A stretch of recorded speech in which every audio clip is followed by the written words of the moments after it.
زندگی میں دو لوگوں کا بہت خیال رکھو، ایک وہ جس نے تمہاری جیت کے لیے بہت کچھ ہارا ہے یعنی تمہارا باپ، ایک وہ جس نے تمہاری ہار کو بھی جیت کہا ہے یعنی تمہاری ماں۔ حضرت علی رضی اللہ تعالیٰ عنہ نے فرمایا، جتنی بھی بڑی مشکل کیوں نہ ہو، جتنا بھی بڑا امتحان کیوں نہ ہو، گھر سے نکلتے وقت ایک روٹی کا نوالہ نمک کے ساتھ کھا کے نکلو، ایسا ممکن ہی نہیں کہ گھر مایوس ہو کر لوٹو۔ حضرت علی رضی اللہ تعالیٰ عنہ نے فرمایا، لوگوں کے اخلاق کے مطابق ان سے میل جول رکھو اور اعمال میں ان سے علیحدہ رہو۔ حضرت علی رضی اللہ تعالیٰ عنہ فرماتے ہیں، بے قراری سے نقصان کے سوا کچھ حاصل نہیں اور انسان کی سب امیدیں پوری ہونے والی نہیں ہیں۔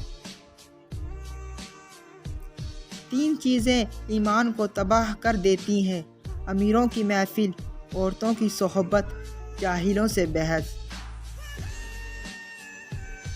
مال یا جان کا چلے جانا نقصان نہیں، انسان کا سب سے بڑا نقصان کسی کی نظر سے گر جانا ہے۔ حضرت علی رضی اللہ تعالیٰ عنہ نے فرمایا، بہت زیادہ باتیں کرنے والے سے لوگ تنگ آ جاتے ہیں۔ جو لوگ مالدار ہو کر راہ خدا میں خرچ نہیں کرتے، ایسے لوگوں کو ہمیشہ اولاد کی کمی رہتی ہے۔ جب تم جان جاؤ کہ اللہ تمہارے ساتھ ہے، پھر اس سے کوئی فرق نہیں پڑتا کہ کون تمہارے خلاف ہے۔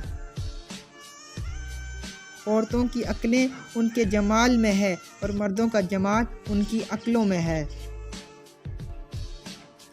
اپنے گھر میں کبوتر رکھو، کیونکہ حضرت نوح علیہ السلام نے کبوتر پسند کیا تھا اور اسے دعا بھی دی تھی۔ کسی اور پرندے پر اتنا پیار نہیں آتا جتنا کبوتر پر آتا ہے، اور رسول خدا محمد مصطفیٰ صلی اللہ علیہ وسلم کے گھر میں ایک جوڑا سرخ رنگ کے کبوتروں کا تھا۔